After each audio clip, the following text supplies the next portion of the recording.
Good evening good evening good evening. ये लो hi fi ले लो पहले तो, और बताओ क्या हाल चाल है। बच्चा कह रहा है सर बहुत बढ़िया है, आप बताओ। मैं तो सबसे अच्छा हूँ। अच्छा, अमेंडमेंट क्लास सही चल रही है? ठीक है जी। अमेंडमेंट क्लास 1 काफी सारे बच्चों ने देखी थी, उसके बाद अमेंडमेंट 2 कम बच्चों ने देखी है। आज अमेंडमेंट क्लास 3 है, थोड़े और कम बच्चे हो जाएंगे, कोई दिक्कत वाली बात नहीं है। बट मैं आपको ये बात बोलूंगा, जो बच्चे अमेंडमेंट क्लास नहीं देख रहे, ये सोच के कि छोटी छोटी अमेंडमेंट है, 15 से 20 मिनट या आधा घंटा हम क्यों लगाएं, मैं दोबारा से बोलूंगा सर, उन्हें नहीं पता जब एग्जाम में अमेंडमेंट बेस्ड क्वेश्चन बनेंगे वो गलती पूरी कर सकते हैं। क्योंकि अमेंडमेंट चाहे छोटी छोटी हैं, बट जितनी भी अमेंडमेंट है सारी मोस्ट रेलिवेंट है। इसलिए जिनके भी एग्जाम दिसंबर में है या वो नवंबर में है ना, सारी अमेंडमेंट्स आपने बहुत बढ़िया तरीके से देखनी है। अच्छा, आज जो हमें अमेंडमेंट डिस्कस करनी है ना, आज हमें डिस्कस करनी है वैल्यूएशन के चैप्टर में। याद करो, जीएसटी में हमने एक चैप्टर कंप्लीट किया था वैल्यूएशन का। उस वैल्यूएशन के चैप्टर में एक रूल था 31 कैपिटल ए, जो एग्जीक्यूटिव वाले बच्चों को क्लास के अंदर मैंने नहीं करवाया था क्योंकि वो इतना रेलिवेंट नहीं था। प्रोफेशनल वालों ने वो किया होगा, बट अब एग्जीक्यूटिव वाले बच्चों को भी ये बात बोलूंगा, एक बार जरूर सुन लेना, क्योंकि यहाँ अमेंडमेंट है। आपके एग्जाम में क्या पता 1 नंबर का एमसीक्यूज बेस्ड क्वेश्चन बन जाए। बाकी जो प्रोफेशनल वाले बच्चे हैं, सीए वाले बच्चे हैं, वो भी ध्यान सुनेंगे। जो सीएस एग्जीक्यूटिव ओल्ड सिलेबस वाले बच्चे हैं वो इसको स्किप कर सकते हैं, क्योंकि रूल 31 कैपिटल ए उनके सिलेबस में नहीं है। बट अगर सुनना है 2 मिनट सुन लेना, ज्यादा बड़ी अमेंडमेंट नहीं है, बिल्कुल छोटी सी अमेंडमेंट है। और पूरे कंप्लीट चैप्टर में एक ही अमेंडमेंट आई है, रूल नंबर 31 कैपिटल ए के अंदर। अच्छा, एक बात मुझे सोच के बताओ पहले तो। याद करो, जब अपने जीएसटी में वैल्यूएशन का टॉपिक किया था ना, तो वैल्यूएशन का चैप्टर जो था वो सेक्शन नंबर 15 के अंदर था, अगर आपको ध्यान आ रहा हो। मैंने कहा था 15(1) वहां पे आएगा, 15(2) होगा, 15(3) होगा, 15(4) होगा, 15(5) होगा। 15(1) में हम 15(2) की वैल्यू ऐड करते थे, 15(3) की वैल्यू माइनस करते थे, फिर जो बैलेंस वैल्यू होती थी उस वैल्यू पर हम जीएसटी चार्ज करते थे। और याद करो, उस वैल्यू पर जीएसटी चार्ज तब करते थे अगर दो कंडीशन सेटिस्फाइड होती थी। पहली कंडीशन तो बायर और सेलर रिलेटेड पार्टी ना हो, और दूसरी कंडीशन प्राइस एक सोल कंसीडरेशन हो। तो इन तीनों सब सेक्शन में कोई भी चेंज नहीं आया। उसके बाद 15(4) आपने किया था। 15(4) क्या बोलता है कि अगर वैल्यू 15(1) में कैलकुलेट नहीं हो रही तो 15(4) के पास जाओ। 15(4) में वैल्यूएशन रूल्स होते हैं 27 से लेके 31 तक। 27 से लेके 31 तक जितने भी आपने क्लास में रूल किए हैं उसमें सिंगल अमेंडमेंट नहीं है। एक रूल गवर्नमेंट ने थोड़े टाइम पहले इंसर्ट किया था, rule 31 capital A. 31 capital A था कि अगर आपकी बैटिंग, गैम्बलिंग और लॉटरी की ट्रांजेक्शन है, अगर आपने सप्लाई की है बैटिंग, गैम्बलिंग, लॉटरी की, तो आप सब जानते हो उस पर जीएसटी लगता है, क्योंकि वो नेगेटिव लिस्ट में कवर नहीं होती। उसकी वैल्यू कैसे कैलकुलेट होगी, वो रूल नंबर 31 कैपिटल ए में था। तो चेंज जो है वो सिर्फ एक जगह पे है, रूल नंबर 31 कैपिटल ए। तो जो न्यूज सिलेबस वाले एग्जीक्यूटिव वाले बच्चे हैं, मे भी उन्होंने क्लास में ना किया हो, बट घबराएं मत, इतना सिंपल चेंज है कि आपको 2 मिनट में समझ में आ जाएगा। बाकी जो प्रोफेशनल वाले बच्चे होंगे वो भी यहाँ पे ध्यान देंगे, सीए वाले बच्चे जो होंगे वो भी यहाँ पे ध्यान देंगे। उसके बाद 15(5) यहां पर था रूल नंबर 32 से लेके 35, इसमें कोई अमेंडमेंट नहीं है, तो अमेंडमेंट 15(1) में नहीं है, अमेंडमेंट 15(2) में नहीं है, अमेंडमेंट 15(3) में नहीं है, अमेंडमेंट 15(5) में नहीं है, अमेंडमेंट 15(4) 27 से लेके 31 तक जो भी रूल है उसमें नहीं है। 31 कैपिटल ए जो है, एक अमेंडमेंट आपकी उसमें आई है बस। अब वो अमेंडमेंट क्या है वो सुना ध्यान से। अब जो आपका रूल नंबर 31 कैपिटल ए था ना, उसकी हेडिंग देखो एक बार क्या लिखी हुई है। Value of supply in case of lottery, betting, gambling and horse races. It mean betting, gambling, lottery और हॉर्स रेस की अगर सप्लाई करोगे उस केस में वैल्यू कैसे निकलेगी, वो 31 कैपिटल ए का मैटर था। अब अभी तक जो 31 कैपिटल ए आपने क्लासेस में किया होगा ना, उसमें आपने दो केस बनाए होंगे। सबसे पहला केस ये था कि the value of supply of lottery run by state government shall be deemed to be. It mean अगर सप्लाई जो है वो रन बाय स्टेट गवर्नमेंट है, इट मीन अगर कोई लॉटरी स्टेट गवर्नमेंट रन कर रही है, उस केस में वैल्यू कैसे कैलकुलेट करेंगे, तो गवर्नमेंट बोलती थी वैल्यू निकालने का तरीका ये है। और अगर कोई लॉटरी रन कर रही है कौन, authorise by state government, it mean state government run नहीं कर रही, स्टेट गवर्नमेंट जिसको ऑथोराइज किया है वो रन अगर कर रहे हैं, उस केस में वैल्यू कैसे निकलेगी, उस निकालने का तरीका ये था। इट मीन अभी तक गवर्नमेंट ये बात बोलती थी कि जब भी आप लॉटरी की वैल्यू निकालोगे ना, तो दो केस होंगे। पहले आप ये चेक कर लेना कि वो स्टेट गवर्नमेंट रन कर रही है या authorise by state government run कर रही है। अगर वो स्टेट गवर्नमेंट रन कर रही है, उस केस में जीएसटी का रेट कम था, उस केस में रेट था 12%। और अगर authorise by state government run कर रही है, उस केस में रेट था 28%। अब इन लोगों ने बोला रही यहां पे तो आप 12% लगा रहे हो, यहां पे 28% है, तो इसमें प्रॉब्लम क्या है, क्योंकि वहां पे स्टेट गवर्नमेंट है इसलिए 12% है। तो यहाँ पे अब गवर्नमेंट ये बात कहती है कि भैया अब लॉटरी वाले केस में आप खुद सोच के बोलना, लॉटरी वाले केस में क्या गवर्नमेंट लॉटरी को इनकरेज करेगी या डिस्करेज करेगी? डिस्करेज करेगी। लॉटरी पे टैक्स ज्यादा लेना चाहेगी या कम लेना चाहेगी? ज्यादा लेना चाहेगी। तो अब गवर्नमेंट ये बात कहती है, ये गलती से भी मत सोच लेना कि हम ये वाला केस यहां पे ले आएंगे, हम अपना केस चाहे यहां पे ले आएंगे बट ये वाला केस यहां पे लेके नहीं आएंगे।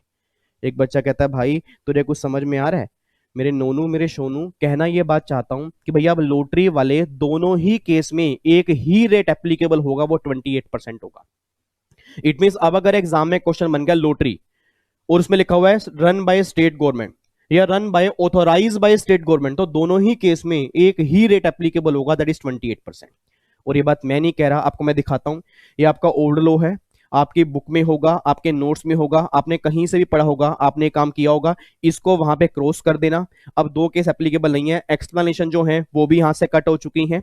अब यहां पे देखो ये केस जो है ग्रीन वाला ये नया आया है, देखो क्या लिखा है, the value of supply of lottery shall be deem to be. It means अब चाहे वो रन बाय स्टेट गवर्नमेंट है चाहे ऑथोराइज बाय स्टेट गवर्नमेंट है, दोनों ही केस में अब एक रेट एप्लीकेबल हो गया।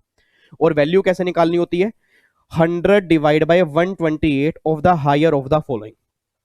इट मींस आपको वैल्यू कैसे निकालनी है? आपको वैल्यू निकालनी है 100 डिवाइड बाय 128, क्योंकि 28% रेट है और गवर्नमेंट ये मान के चल रही है कि वैल्यू इंक्लूसिव है। अब अगर इंक्लूसिव को एक्सक्लूसिव करना है तो आप क्या करते हो, 100 डिवाइड बाय 128, अब मल्टीप्लाई हमें एक वैल्यू लेनी होगी। अब वो वैल्यू कौन सी लेंगे? तो गवर्नमेंट कहती है 100 divide by 128 of the higher of the following. इनमें से जो भी हायर वैल्यू निकल कर आएगी ना, उसको 100 डिवाइड बाय 128 से मल्टीप्लाई कर देना। अब किस में से हायर निकल के आएगी? सबसे पहला फेस वैल्यू ऑफ टिकट, उस लॉटरी के टिकट की जो फेस वैल्यू है, और the price as notified in the official gazette by the organise state. मतलब जो भी स्टेट लॉटरी ऑथोराइज कर रही है, जो भी स्टेट लॉटरी ऑर्गेनाइज कर रही है, वो जो प्राइस नोटिफाइड करेगी ना, वो वैल्यू और फेस वैल्यू, इनमें से जो हायर वैल्यू होगी उसके बेस पे आप क्या करोगे? अपनी वैल्यू निकालोगे। एक बच्चा उठ के जाने लग गया, कह रहा भाई चल चल भाई चल यहां से, ये हमें समझ में नहीं आ रहा। यार ऐसे मत करो, 2 मिनट रुक तो जाओ, नालायक को भी एग्जाम्पल करेंगे, बहुत बढ़िया तरीके से समझ में आएगा, आप टेंशन मत लो। मे बी आपने पहले नहीं किया तो इसलिए आपको मुश्किल लग रहा है, और इसमें कुछ भी नहीं है। रटने वाला बच्चा भी एक बात ध्यान देगा कि लॉटरी वाले केस में पहले 2 रेट होते थे, अब वो दो रेट भूल जाओ, अब सिर्फ एक ही रेट होगा।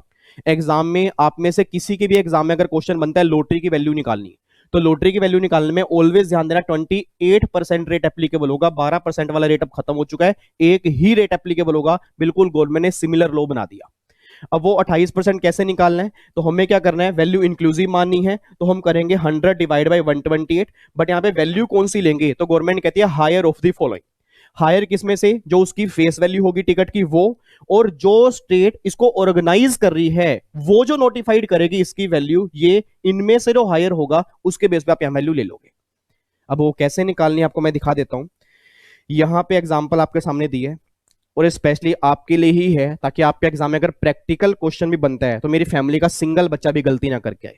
ये एग्जाम्पल आपने उतारना है, आप वीडियो खत्म होने के बाद उतार लो, चाहे फोटो क्लिक कर लो, वो आपकी मर्जी है, बट अभी एग्जाम्पल ध्यान से पढ़ो, अभी इसको सोल्व करते हैं। चेक करना है क्या लिखा हुआ है। ड्यूरिंग अप्रैल 19 में Punjab government run following 2 lottery scheme. Punjab government जो है वो 2 लॉटरी स्कीम रन कर रही है। पहला महा लॉटरी उन्होंने निकाली है, महा लॉटरी उन्होंने निकाली है जिसकी फेस वैल्यू 600 रुपए है, price notified in official gazette 580 है। मतलब फेस वैल्यू उसकी कितनी है? 600, और जो स्टेट गवर्नमेंट ने नोटिफाइड किया वो 580 है। उसके बाद दिवाली बम्पर, दिवाली पे एक लॉटरी निकाली है, किस नाम से? दिवाली बम्पर के नाम से। उसकी फेस वैल्यू 800 रुपए है और price notified in official gazette कितना है? 850 है। तो भैया फेस वैल्यू 800 रुपए और प्राइस जो नोटिफाइड किया वो कितना है? 850 है। फिर वो कहना चाह रहे हैं महा लॉटरी जो सेल हुई है वो 1500 सेल हुई है, और दिवाली बम्पर जो सेल हुई है वो 2000 सेल हुई है। तो भैया वैल्यू कैलकुलेट कर दो। और मेरा पूरी फैमिली से क्वेश्चन है, अगर ये क्वेश्चन आपके एग्जाम के अंदर बन जाए तो देखो देखने से कितना मुश्किल लग रहा था लॉटरी की वैल्यू निकालना, अब अपने बोल देना है क्या। महा लॉटरी कितनी बिकी है? 1500 बिकी है। तो भैया 1500 बिकी हैं तो 1500 मल्टीप्लाई, अब सोच के बोलना, फेस वैल्यू और price notified by government which average higher. तो इनमें से हायर क्या है? 600। तो 1500 को अगर मैं 600 से मल्टीप्लाई करूंगा तो यहां पे 1500 मल्टीप्लाई 600, वैल्यू निकल के आ गई 9 लाख। अब 9 लाख मल्टीप्लाई 100 डिवाइड बाय 128, तो आपकी अपने आप यहां पे एक वैल्यू निकल के आ जाएगी, वो आएगी 3,125 रुपए। देखो ये वैल्यू आ गई, अब इस पे 28% जीएसटी निकाल दो, आपका आंसर आ जाएगा। तो सिंपल सी बात है, वैल्यू निकालने का तरीका क्या है? वैल्यू निकालने का तरीका क्या है? ये वैल्यू जो आपकी निकल के आ रही है, डिवाइड बाय 128 मल्टीप्लाई 100, तो ये जो वैल्यू होगी इस पे आप लगा दोगे जीएसटी, तो आपका ये जीएसटी निकल के आ जाएगा। उसके बाद अब यहां पे ध्यान देना जी, अब यहां पे दूसरे केस में दिवाली बम्पर कितनी बिकी है? 2000। अब यहां पे 800 है और प्राइस नोटिफाइड 850 है, इनमें से हायर क्या है? 850 है। तो अगर हायर 850 है और दिवाली बम्पर बिकी है 2000, तो 17 लाख मल्टीप्लाई 100 डिवाइड बाय 128, तो 17 लाख। यहां पे आएगा 17 लाख डिवाइड बाय 128 मल्टीप्लाई 100 आ गया 13,28,125 रुपए। इसका 28% लगाओगे तो आपका ये जीएसटी निकल के आ जाएगा। तो ये इस तरह से आपका जीएसटी निकल के आता है। बच्चा ये बात कहता है सर हम ऐसे नहीं कर सकते, जैसे आपने ऊपर बोला 1500 लॉटरी बिकी है, 600 का एक प्राइस है, तो 128 से अगर हम डिवाइड करें और मल्टीप्लाई 28 कर दें तो भी तो वैल्यू जीएसटी की निकल के आ जाएगी, तो भी निकल के आ जाएगी। बात तो एक ही है, बात तो एक है ना, कि वैल्यू निकाल के आप 28 से मल्टीप्लाई कर लो, या यहां पे आप क्या करो, ये 9 लाख है, यहां पे क्या करोगे 100 की बजाय यहां पे क्या करोगे 9 लाख डिवाइड बाय 128, और अगर 28 भी करोगे तो भी आपकी वैल्यू निकल के आ जाएगी। अगर आप इस तरह से वैल्यू निकालोगे 9 लाख मल्टीप्लाई 28 डिवाइड बाय 128, तो आप चेक करो 196875, बात तो भी सेम ही है। ठीक है जी, बट उसने वैल्यू भी पूछा है, जीएसटी भी पूछा है, तो बेटर ये है पहले वैल्यू निकाल लो, फिर उस वैल्यू को 28 से मल्टीप्लाई कर लो, आपका जीएसटी आ जाएगा। एक बच्चा कहता है यार अगर ये मेरे एग्जाम में क्वेश्चन बनता मैं तो फिर 9 लाख रुपए निकालकर डायरेक्टली 28% से मल्टीप्लाई कराता। नहीं सर, आपको मैंने पहले भी कहा था ये वैल्यू इंक्लूसिव माननी है, ये वैल्यू इंक्लूसिव मानी है। इंक्लूसिव को एक्सक्लूसिव पे लेके जाओगे, फिर जो एक्सक्लूसिव वैल्यू आएगी उस पे जीएसटी का रेट एप्लीकेबल करोगे, बस ये पर ध्यान देना। ठीक है जी, तो मुझे फटाफट सिंपल सी बात बोल के बताओ जी। अब चेंज क्या आया जी वैल्यूएशन के चैप्टर में? किस सेक्शन में? 15.1 में नहीं, 15.2 में नहीं, 15.3 में नहीं, 15.5 में नहीं, 15.4 में यस। 15.4 में भी कहां पे? 27 से लेकर 31 तक उस रूल में कोई भी नहीं है। 31 कैपिटल ए जो नया रूल आया था उसमें एक चेंज आया, और 31 कैपिटल ए किस पे लगता था? Betting, gambling, lottery, horse race की वैल्यू निकालनी है, उसमें 31 कैपिटल ए था। उस केस में गवर्नमेंट बोलती थी lottery run by state government, तो भैया 12% रेट है तो 100 डिवाइड बाय 112 करते थे, और अगर दूसरी लॉटरी है तो 100 डिवाइड बाय 128 करते थे। आपस में कुछ इश्यूज हुए, गवर्नमेंट ने कहा स्यापा ही खत्म करो, क्लेश ही खत्म करो, अब सारी लॉटरी होगी सिमिलर होगी, उस पर 28% जीएसटी लगेगा। 28% डायरेक्टली वैल्यू पे मत लगाना, जो भी तुम्हारी वैल्यू आएगी वो इंक्लूसिव निकल के आएगी, उसको एक्सक्लूसिव करना, उस वैल्यू पे 28% जीएसटी लगा देना। और ये वैल्यू कैसे निकालनी होती है? Higher of the following. किसमें से हायर? जो उस टिकट की फेस वैल्यू होगी और जो स्टेट गवर्नमेंट उसकी वैल्यू नोटिफाइड करेगी, इसमें से जो हायर वैल्यू होगी, जितनी लॉटरी बिकी होंगी उसको मल्टीप्लाई करके आपकी एक वैल्यू आ जाएगी, डिवाइड बाय 128 मल्टीप्लाई 100 करोगे, आपकी वैल्यू आएगी, उस पर 28% जीएसटी लगा देना। इस तरह से आपकी वैल्यू निकल के आएगी। एक बच्चा बोल पड़ा, कहता है यार सर से ना क्वेश्चन पूछना है, क्या सर मेरी बात सुन लेंगे? हे भगवान सर मेरी बात सुन लेंगे? बोलो मेरे लाल, मेरे बताओ तो सही क्वेश्चन क्या है। बच्चा कहता है सर आपने यहाँ पे लॉटरी लॉटरी लिखा हुआ है, बट आपने ऊपर हेडिंग में लिखा था कि इसमें वैल्यू तो निकलती है बैटिंग की भी, गैम्बलिंग की भी, हॉर्स रेस की भी, उसकी तो आपने वैल्यू बताई नहीं। उसके वैल्यू के लिए यहाँ पे देखो नीचे एक नोट लिखा है मैंने, value in case of betting, gambling और horse race 100% of face value, मतलब जितनी उसकी फेस वैल्यू होगी या जितना अमाउंट आप पे करोगे टोटल सीटर को। ठीक है जी, आपको पता हो जो हॉर्स रेस होती हैं, वहां पे हॉर्स रेस में जब भी सट्टेबाजी की जाती है वहां पे हम अमाउंट पे करते हैं, किसको? टोटलाइजेटर को। ठीक है जी, तो जो भी अमाउंट हम उसको पे करेंगे, या बैटिंग और गैम्बलिंग वाले केस में जो उसकी फेस वैल्यू होगी वही उसकी वैल्यू निकल के आएगी। मतलब यहां पे ये नहीं करना 100 डिवाइड बाय 128, 100 डिवाइड बाय 112, ऐसा कुछ भी नहीं है। तो आपके एग्जाम में वैसे इसमें से कभी क्वेश्चन नहीं बनेगा, क्वेश्चन ऑलवेज 100% लॉटरी में से ही बनेगा। बट अगर बाई चांस जिनके पेपर एमसीक्यूज हैं उसमें क्वेश्चन बन गया भैया बैटिंग गैम्बलिंग वाले केस में वैल्यू क्या है, तो सिंपल सा ऑप्शन लिख के आना 100% ऑफ फेस वैल्यू जो होगी वो उसकी वैल्यू निकल के आएगी, उस पर जीएसटी होता है। ठीक है जी, तो इस तरह से आपकी वैल्यू है बैटिंग गैम्बलिंग की। बाकी लॉटरी वाले केस में आपकी वैल्यू बस अब ये वाला है, अब एक ही तरह से वैल्यू निकालनी है, और ये उसका प्रैक्टिकल क्वेश्चन है। उम्मीद करूंगा आपको समझ में आ गया होगा। बताओ रे कोई दिक्कत तो नहीं है? पक्का पक्का चल सकते हैं आगे? ठीक है, तो ये आपकी अमेंडमेंट है, एक सिंगल अमेंडमेंट आई है बस वैल्यूएशन के टॉपिक में, वो आपकी ये वाली है। ठीक है, बाकी जो आपने वैल्यूएशन का टॉपिक पहले किया वही आपने अब सेम करना है। जिन्होंने 31 कैपिटल ए पहले नहीं किया था उनके लिए भी अच्छी बात है, उन्हें पुराना लो पता ही नहीं था, क्योंकि अगर पुराना लो पता होता भूलने में कंफ्यूजन होती।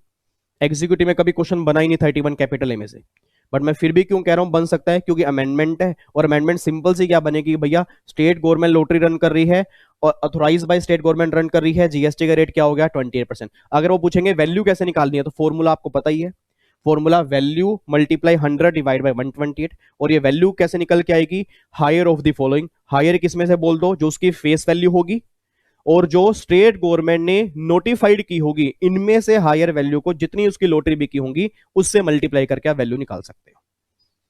ठीक है जी, तो ये अमेंडमेंट आपकी है वैल्यूएशन के टॉपिक में। बाकी कोई भी डाउट आपके मन में हो तो मुझे बता दो अभी, ठीक है, या मुझे मैसेज कर देना कमेंट बॉक्स में, ताकि मैं नेक्स्ट अमेंडमेंट में उसको सोल्व कर दूं। ठीक है जी, अब एक अमेंडमेंट हमारी कल अब संडे को आएगी शाम को 7 बजे, 4 अमेंडमेंट क्लास हमारी कंप्लीट हो जाएंगी। कल हम अमेंडमेंट करेंगे रिटर्न के चैप्टर में, बिल्कुल माइनर सी अमेंडमेंट है, ज्यादा अमेंडमेंट नहीं है, तो कल अमेंडमेंट करेंगे रिटर्न के चैप्टर में। और देन फिर अगले वीक जो होगा 4 अमेंडमेंट क्लास आपकी मुश्किल से हो रहेंगी, देन फिर आपकी सारी अमेंडमेंट कवर हो जाएंगी। कहता सर इतनी आसान अमेंडमेंट है, यही अमेंडमेंट बच्चों को समझ नहीं आ रही, मुश्किल लग रही है। अगर आप आईसीएसआई के सप्लीमेंट चेक करोगे ना, आप पढ़ते रह जाओगे, आपको समझ ही नहीं आएगा लो में लिखा क्या। तो सिंपल सी बात, आपको पहले ये पता हो कि भैया ये लो क्या है, उसके बाद एग्जाम्पल जब आप देखोगे ना तो एग्जाम्पल से और क्लियर होगा। अब सोच के बोलना, अब जब मैंने आपको लोटरी वाला लो बताया, आधे बच्चे तो गायब ही हो गए, बच्चा कह रहा भाई चल क्या रहा है, और जब बच्चों ने एग्जाम्पल देखा उसके बाद बच्चा कह रहा अच्छा ये चीज थी क्या, कि मतलब इनमें से जो हायर वैल्यू होगी वो लेनी है, जितनी लॉटरी बिकी उससे मल्टीप्लाई करके, मल्टीप्लाई 100 डिवाइड बाय 128, ये वैल्यू निकल के आ गई। अब 28% जीएसटी है, तो 28% जीएसटी आप निकाल लो बस। ठीक है, तो उसने वैल्यू मांगी और जीएसटी मांगा है, वो आपके सामने है। तो ये आपका पूरा लो है जी। ठीक है, कोई दिक्कत तो नहीं है, पक्का पक्का आगे बढ़ सकते हैं। चलो जी, अब नेक्स्ट क्लास में फिर हम अमेंडमेंट करेंगे, कल की क्लास में वो हम करेंगे रिटर्न ऑफ इनकम के टॉपिक की। और बाकी कल आपका डाउट सेशन मैंने आपको बता ही दिया। ठीक है, प्रोफेशनल वाले बच्चों का कल डाउट सेशन नहीं है, एग्जीक्यूटिव वाले बच्चों का भी कल डाउट सेशन नहीं है। ठीक है जी, कल उनका डाउट सेशन नहीं है। बाकी नेक्स्ट वीक में मैं जल्दी ही उनका डाउट सेशन ले लूंगा, तो अपने डाउट वो इकट्ठे कर लें। बाकी कल हमारी अमेंडमेंट क्लास शाम को जरूर 7 बजे आएगी, उसको आप जरूर देख लेना। ठीक है, ओके जी, bye bye, tata, thank you so much, जय हिंद, God bless you, love you, take care, bye bye, love you so much.